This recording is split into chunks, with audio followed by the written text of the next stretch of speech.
के पास मेरा गांव है और मेरी कंपनी है सिंह ज्ञान फूड प्रोसेसिंग और रसाल हमारा ट्रेड नेम है।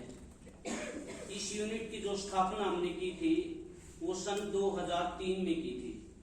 उस टाइम पे मैं ग्रेजुएशन करता था, तो पापा जी ने इसकी शुरुआत कर दी थी और उसके बाद जब मैंने ग्रेजुएशन करने के बाद ला करने के बाद फिर मैंने अपने यूनिट को संभाल लिया था। तो थोड़ी मैं अपनी खुद की संघर्ष की कहानी भी बता देता हूँ, किस किस तरह से हमने क्या क्या इसके अंदर किया है और कैसे इसको स्थापित किया है। बड़ी मेहनत की है। यदि आप लोग भी उसमें अगर मेहनत करना चाहें तो आपको यदि ये पता हो कि वे इसमें क्या क्या चीजें मतलब क्या क्या संघर्ष होता है और आपको उस चीज का बारे में पहले अगर पता है तो उसको आप आसानी से सहन कर सकते हो। सन 1952 ईस्वी में पहले मेरे दादाजी ने बाग लगाया था और बाग उस टाइम पे लगाया था कि हमारे एरिया के अंदर पीने के पानी की भी व्यवस्था नहीं थी। उन्होंने सिर पे मटके रख के तो 2.5 एकड़ में बेर का बाग लगाया था सन 1952 ईस्वी में। फिर उसमें सहयोग दिया मेरे ताऊजी ने, चौधरी जय सिंह ने। उन्होंने मतलब उस बाग को धीरे धीरे करके 2.5 एकड़ से 5 एकड़ में किया और बाकी दूसरी जो भी हमारी एग्रीकल्चर थी, गेहूं वगैरह, कपास वगैरह, वो साथ ही साथ दूसरी जमीन में करते रहते थे। फिर मेरे पिताजी भी उस टाइम पे पढ़ते थे। उन्होंने जब मतलब एग्रीकल्चर डिपार्टमेंट में ही सर्विस कर ली उन्होंने और एडीओ की पोस्ट पे ज्वाइन किया था। फिर उन्होंने उस बाग को देखा कि मतलब हमारे परिवार की एक परंपरागत खेती है, क्यों न इसको आगे बढ़ाया जाए। फिर उन्होंने 2.5 एकड़ से 5 एकड़ हो गया था। फिर 5 एकड़ से उस बाग को उन्होंने 10 एकड़ तक वो ले गए। 10 एकड़ में जब बाग लेके गए तो उसमें बाग जब इतना बड़ा बढ़ाते हैं तो समस्याएं तो आती ही हैं। तो उन्होंने मतलब बार बार मतलब इधर से जो भी हमारे पास डॉक्टर आते थे तो हम उन डॉक्टरों की जो पांव की धूल थी उनको भी माथे में लगाते थे हम, ताकि हमें वो कुछ न कुछ मतलब अच्छी चीजें हमें सिखा कर जाए और हम अपने इंस्टीट्यूट पर उसको लागू करें। तो 1990 ईस्वी में उन्होंने नर्सरी का काम भी स्टार्ट कर दिया था। खुद के हम पौधे तैयार करने शुरू कर दिए हमने। फ्रूट प्लांट के पौधे हमारे मतलब काफी मात्रा में जैसे जाते थे, पंजाब में बहुत पौधे गए हैं और जितने भी बागवान है पंजाब के अंदर हमें मतलब शकल से अगर नहीं जानते तो वो नाम से जरूर जानते कि वे चौधरी सिंहराम बागवान नर्सरी के पौधे हम वहां से खरीदते थे। तो जब हमारे पौधे वहां जाते थे, बाग भी हमने लगा लिया था, बात आई कि हम अपने जो फल हमारे बाग में पैदा होता था उसको बेचे कहाँ। जब मंडी के अंदर हम फल को लेके जाते, जितनी उसके ऊपर लेबर लग जाती, मेहनत की होती, उसके भी हमें पैसे नहीं मिल पाते थे। अब बाग भी लगा लिया, इतनी मेहनत करके उसको स्थापित भी कर लिया, एक परंपरागत खेती से हटकर अलग से हमने कोई चीज भी कर ली और फिर वो मार्केट के अंदर बिक भी नहीं पाए, तो बड़ी समस्या की बात थी। फिर हमने चौधरी चरण सिंह मतलब कृषि विश्वविद्यालय में आए और यहाँ मुलाकात करी जैसे डॉक्टरों से और दूसरे से मतलब यहाँ उसके बारे में सारी बातें बताई हमने। केवी के जीन से हमने संपर्क किया तो उन्होंने हमें एक राह दिखाई कि वे आप क्यों न इसको एक वैल्यू एडिड प्रोडक्ट बना दो। वे आपके पास आंवला है, आंवला का क्यों ना आप मरबा बनाना शुरू कर दो, इसका जूस निकालना शुरू कर दो। ऐसी उन्होंने हमें एक मतलब गाइड दी। उन्होंने तो केवल एक राय दे दी कि वे ऐसा आप करो, लेकिन वो चीजें भी मतलब अपने आप तो बन नहीं सकती, उसके लिए भी सीखना तो पड़ता है। तो बार बार मतलब यहाँ यूनिवर्सिटी में आते थे। उस यूनिवर्सिटी में आने के बाद हमारी मुलाकात एक बार डॉक्टर डीके शर्मा जी से हुई।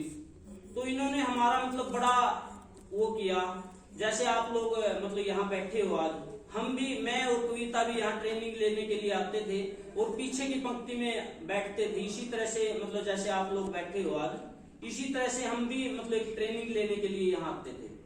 तो डॉक्टर साहब ने हमारा उसमें काफी सहयोग किया और उस हर एक प्रोडक्ट के बारे में बारीकी से कि मतलब आप इसको किस तरह से मोटिवेट कर सकते हो, किस तरह से और इसके अंदर सुधार कर सकते हो, इस तरह की हमें मतलब काफी उसमें सहयोग दिया।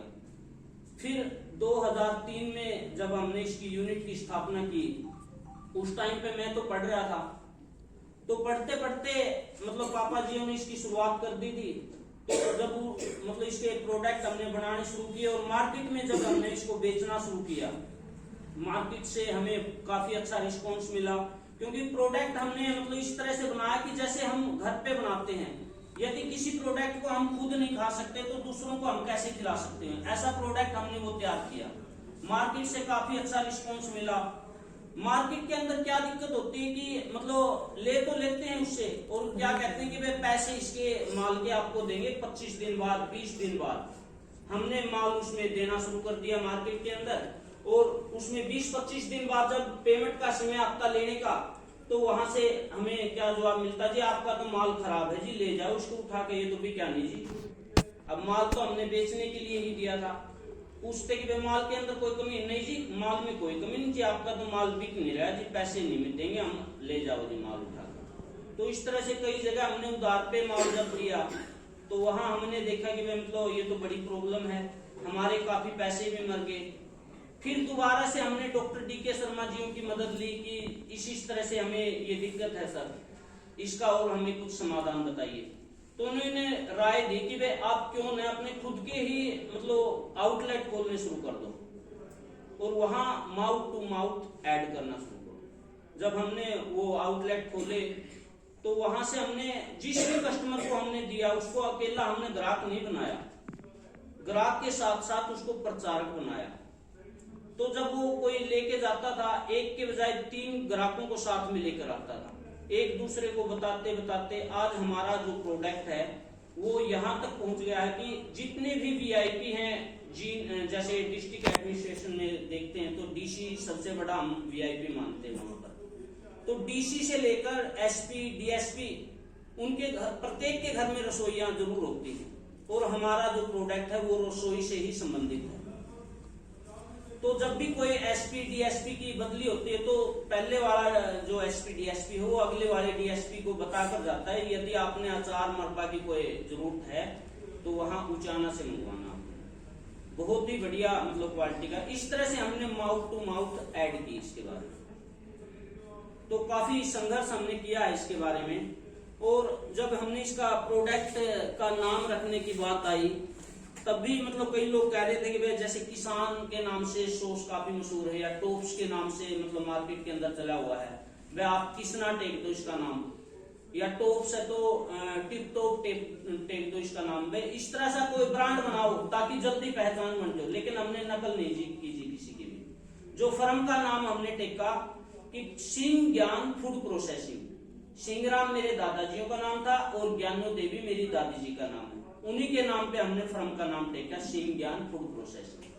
फिर इसके अंदर एक नाम टेकना होता है ट्रेड नेम, ताकि हमारा ब्रांड बन सके। ये रसाल है, जैसे सन 2003 में इसकी हमने स्थापना की, लिख दिया ऊपर साथ में। रसाल एक संस्कृत का शब्द है, जैसे विद्यालय होता है, विद्यालय विद्या का आलय, इसी प्रकार से रसालय सभी फलों के रसों का आलय।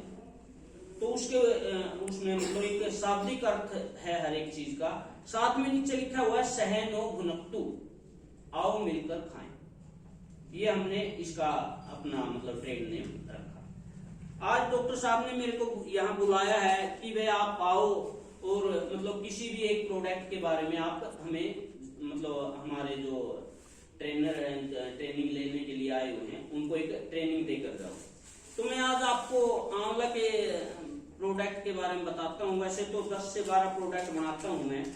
आंवले का अचार बनाता हूँ, आंवले का मरब्बा बनाता हूँ, आंवले का जूस है, आंवले का लड्डू है, आंवले की चटनी है, आंवले की कैंडी है, आंवले का जैम है, आंवले का पाउडर है, आंवले का तेल है, और आंवले का शरबत भी बनाया जा सकता है। इस प्रकार से 10 से 12 आइटम इसके बनाए जा सकते हैं, लेकिन हम 50 से 60 तक आइटम बना रहे हैं, जिसमें और दूसरे प्रोडक्ट भी हैं, जैसे अचार है, मिक्स अचार है, करेला अचार है, अदरक अचार है, उसका भी मैं आपको कंप्लीट दूंगा। तो उसके बारे में मैं बताऊंगा आपको सारा। मेन जो मेरा आज विषय दिया है डॉक्टर साहब ने वो है आंवले का लड्डू किस प्रकार से बनाया जाएगा। तो आंवले का लड्डू के बारे में मैं आज आपको बनाना सिखाऊंगा। वैसे तो आंवला लड्डू बनाने की जो प्रक्रिया है वो लगभग 5 से 6 दिन तक लग जाते हैं, लेकिन कुछ आइटम मैं बने बनाए यहाँ पर लेकर आया हूँ और कुछ का आपको ओरली बता पाऊंगा मैं। जैसे देखो मैं आपको आज लेकर आया हूँ आंवले लेकर आया हूँ, कच्चा आंवला।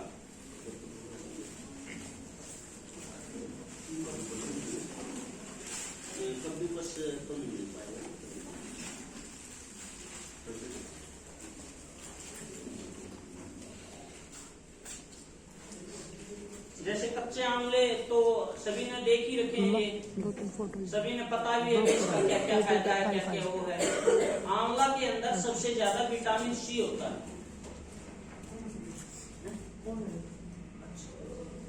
आंवला के अंदर सबसे ज्यादा विटामिन सी होता है।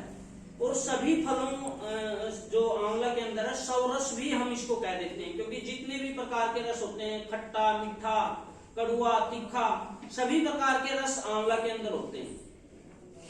विटामिन सी से भरपूर है, जो कि हाजमे को तेज करता है, लीवर को मजबूत बनाता है, आंखों की रोशनी बढ़ाता है, शुगर को कंट्रोल करता है, कभी भी आपको कब्ज नहीं होने देता। ये मोटे मोटे फायदे इसके। आयरन की मात्रा खूब होती है इसके अंदर। तो हमने आंवले का आज लड्डू बनाना मैं आपको आज सिखाऊंगा। सबसे पहले आंवला तोड़कर ले आते हैं हम, कितना भी, जैसे भी आपने लड्डू बनाना है। उसके बाद इनको अच्छी तरह से वॉश कर लो आंवला को, ताकि इस पे कोई किसी भी प्रकार की कोई मिट्टी है, धूल है, ऐसी चीजें ना लगी रह जाए इसमें।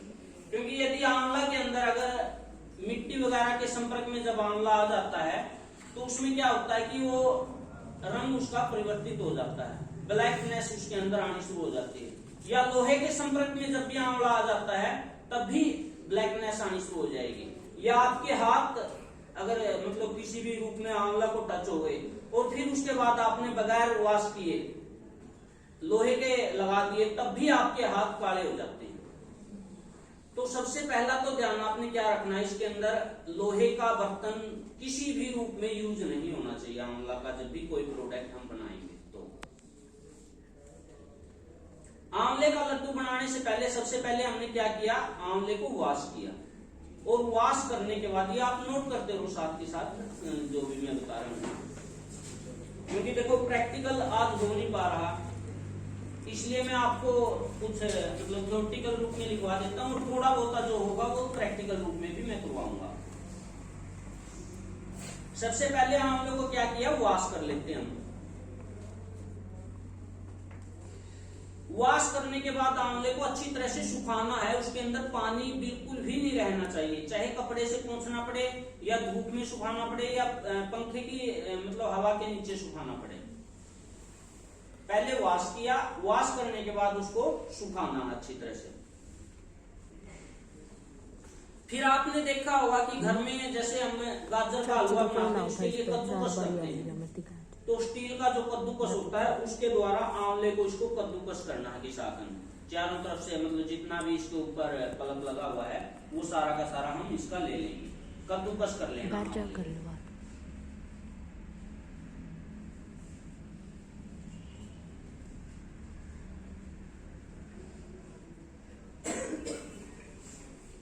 आंवला कद्दूकस करने के बाद जो भी हमारे पास पल्प बचता है, अब उसके अंदर दो चीजें हैं, आंवले का जूस है और पल्प है। दोनों को हम अगर अलग अलग कर लें तो दो प्रोडक्ट मतलब उससे एक प्रोडक्ट अलग हो जाएगा। वो कैसे करेंगे हम, मतलब जब हमने कद्दूकस कर दिया, या तो आप हाथों के द्वारा उसको दबाकर उसका जूस अलग निकाल सकते हैं, और वो जो पल्प बच गया उसको हम अलग कर लेंगे। तो एक प्रोडक्ट हमें यहाँ से निकल गया। अब कई बार पूछते हैं कि वे आंवले का जूस कैसे निकाल लीजिए। जूस निकालने के दो ही तरीके हैं, या तो हमारे घर में छोटी मिक्सी होती है उसके द्वारा निकाल सकते हैं, या फिर अगर हम कॉमर्शियल तौर पे इसका काम करना चाहते हैं तो उसका आंवले का फिर जूसर आता है, वो बड़े लेवल पे हो जाता है। अगर छोटे स्तर पर भी हम इसको शुरू करना चाहते हैं, जैसे घर में एक सुजाता की वो आती है मिक्सी, लेकिन उसमें हम डायरेक्ट आंवला को नहीं पीस सकते, इसकी गुठली काफी हार्ड होती है, चाकू के साथ कटिंग करके फिर उसके अंदर पीसकर हम जूस निकाल सकते हैं। लेकिन हमने तो वो भी करने की जरूरत नहीं है। यदि हम इसको कद्दूकस कर लें, कद्दूकस करने के बाद हमारे पास जो पल्प आ जाता है, उस पल्प को हम हाथों के द्वारा दबाकर उसका अगर जूस अलग निकाल लें तो हमारा जूस भी निकल जाता है। अब बात आती है उस जूस को हम सुरक्षित कितने दिनों तक रख सकते हैं। आंवला अपने आप में एक सिट्रिक एसिड भी होता है, क्योंकि खट्टी चीजें इसके अंदर डालने की कोई जरूरत नहीं, क्योंकि खुद ही इतना खट्टा होता है कि ये इसके अंदर साइट्रिक वगैरह की भी डालने की जरूरत नहीं है। आप इसको सुरक्षित रखने के लिए 2% शुद्ध नमक इसके अंदर प्रयोग कर सकते हो। इसकी लाइफ 3 से 4 महीने तक बढ़ जाएगी आंवला जूस। या फिर मान लो आप कुछ भी नहीं डालना चाहते इसके अंदर, फिर आपको कोल्ड स्टोर में इसको रखना पड़ेगा, जैसे कि फ्रिज वगैरह है हमारे घर पर, तो उसमें फ्रीज में हम रख के इसको जूस को 5 से 6 महीने तक इसकी लाइफ को बढ़ा सकते हैं। या फिर ये कहते हैं कि भाई हमें तो पूरा 1 वर्ष तक इसको रखना है। जब पूरा 1 वर्ष तक रखना चाहते हैं तो इसके अंदर सोडियम बेंजोएट पर केजी 2 ग्राम सोडियम बेंजोएट का इसके अंदर हम प्रयोग कर सकते हैं और फिर इसकी लाइफ 1 ईयर तक कुछ भी नहीं खराब होगा।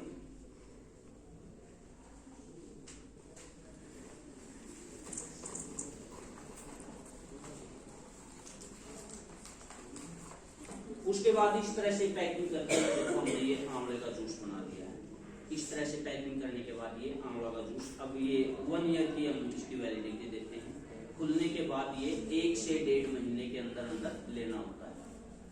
अगर खुल जाए तो 1 से 1.5 महीने के अंदर अंदर ही इसको समाप्त करना होता है। तो इसी प्रकार से आप भी देखो घर पे कितना आसान तरीका है। मान लो नहीं तो हम या तो नेट से सर्च करते हैं या किसी से पूछते हैं तो बहुत ही लंबी प्रक्रिया बता देते हैं। आंवला जूस निकालने की प्रक्रिया आपको समझ में आई? छोटी ही प्रक्रिया थी। अब मेन काम है हमारा लड्डू बनाने का।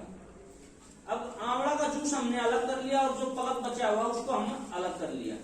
तो उस पल्प को हमने क्या करना है, पानी के अंदर भर देना, ताजा पानी के अंदर डाल देना। 1 वर्ष तक सर इसमें रखने के लिए क्या मिलाना चाहिए? क्या 1 वर्ष तक जूस में 2 ग्राम पर केजी सोडियम बेंजोएट, उसको भी हम शुद्ध नमक ही कह सकते हैं, सोडियम बेंजोएट।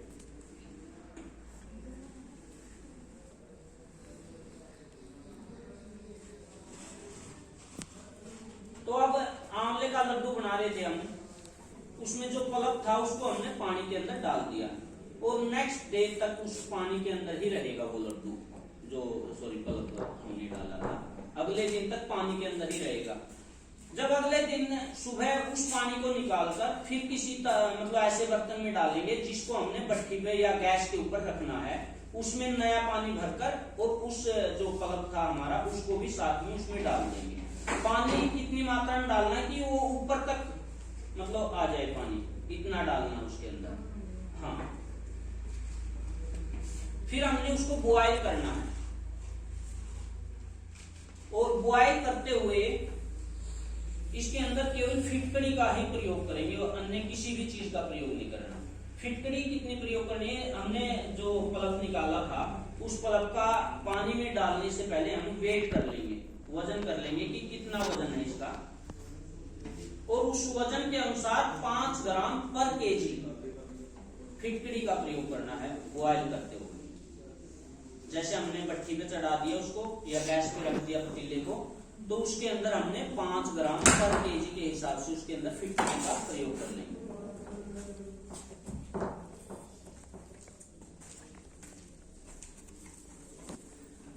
और जब तक वो बॉयल ना होना शुरू हो जाए तब तक उसको गैस को चलने देंगे। बॉयल कितनी मात्रा में करना है, जैसे हम घर पे आलू की सब्जी बनाते हैं, जिस स्टेज तक आलू को बॉयल किया जाता है उसी स्टेज तक आंवले को भी बॉयल करना है। हमने उसको रोल करते रहना है, ऊपर का नीचे, नीचे का ऊपर, और तब तक बॉयल करना है जब तक कि वो आलू, जिस प्रकार से हम आलू की सब्जी बनाते हैं उसमें मतलब हाथ में ये लेकर देख लेंगे कि वो मतलब हाथ में लेने से पिस भी ना जाए, उसका बिल्कुल चटनी ना बन जाए, और इतना भी बॉयल मतलब कच्चा ना रह जाए कि वो टूटे भी ना।